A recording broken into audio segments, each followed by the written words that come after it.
Do you ever meet someone who has a messy room, clothes scattered everywhere, knickknacks, empty food wrappers, piled so high you can't even see or find the floor because it's buried under miles of mess?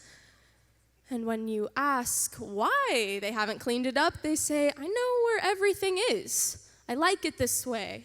I'm used to it. It's comfortable. Comfortable messes. We make those a lot in our lives. Maybe not in our rooms, but certainly in our minds. We, the ones that feel too much. Misunderstood, rejected, neglected, ignored. We spend our entire lives fighting for just a scrap of attention that falls from the table of the normal ones, the holy gods who know what love without doubt, reflection without disgust, friendship without fear, life without facade feels like, because they aren't being constantly traumatized by their thoughts.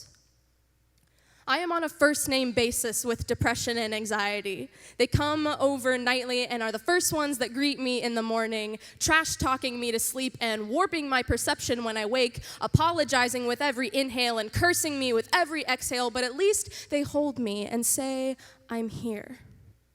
It's an abusive comfort, but it's comfort nonetheless, since nothing else offered its hands when I asked. Its front door is my rib cage. Its favorite place is my cheeks. I became a home, letting sadness fill the vacancy tragedy put in my chest, because I guess it was nice to be needed when I didn't think anybody else did. But I was unaware of the renovations they had in mind, replacing my passions with paralysis, my deity with doubt, my social scene with solitude, and my self-esteem with sharp objects and the persuasive whisper that it will feel good, I promise, replaced my cry for help. And I became an addict with the pink flesh to prove it. I even get to wear short sleeves because nobody notices. Cue the incessant bullying for being an attention seeker because I didn't pull the curtain of long sleeves down over my struggle. I was honest, and you said I was weak. But you're right. I am not sick. I do not need a doctor. I am a circus act, and the ringmaster is suicide. I did all I could. I asked, and you denied. I verbalized, and you said it was an illusion. Well, how about a disappearing act? Where I will hear the applause of my consistent companions, depression and anxiety, and all the boys and girls who mocked me, and even you who kept going even though I said no.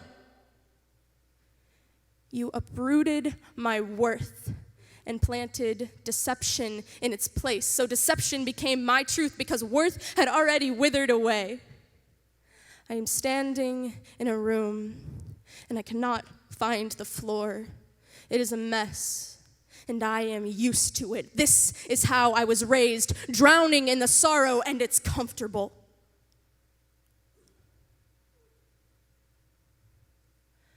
But you'd miss the colors, wouldn't you?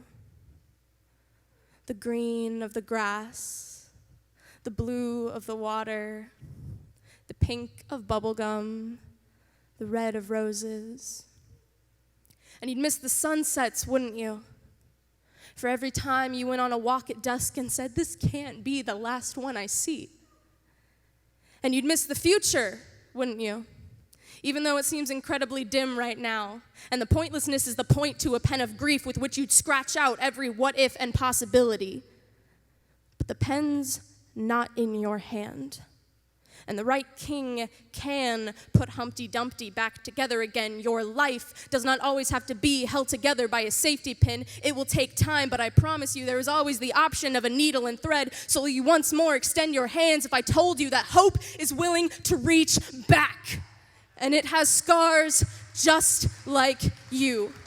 Misunderstood, rejected, abandoned, and bullied too. Hope is not ashamed to be associated with you. Its favorite sound is your voice. So you have a choice. Will you let the reasons win, or will you let hope in? You can still be a home. You have a garden inside of you, but now you have a gardener who knows how to let worth grow. And its only renovation plan is to evict the unwanted, unneeded, unloved, unimportant identity you've been living in, because you might be on a first name basis with depression and anxiety, but they are not your your friends because they never fed you love. They made you overweight with lies instead. But hope has a scarlet thread, and it knit together a sweater for your heart because it's fragile and hope never wants to tear it apart.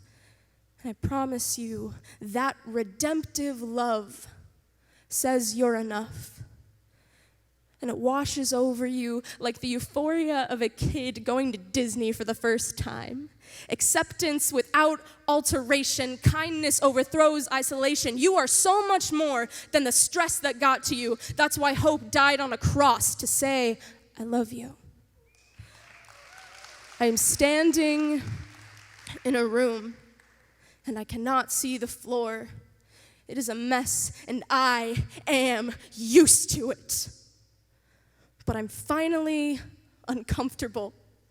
I'm willing to risk starting again. I am on a first name basis with Jesus, and as he clears it all away, I feel the weight of freedom fall. My sadness doesn't own me anymore. I can finally see the floor.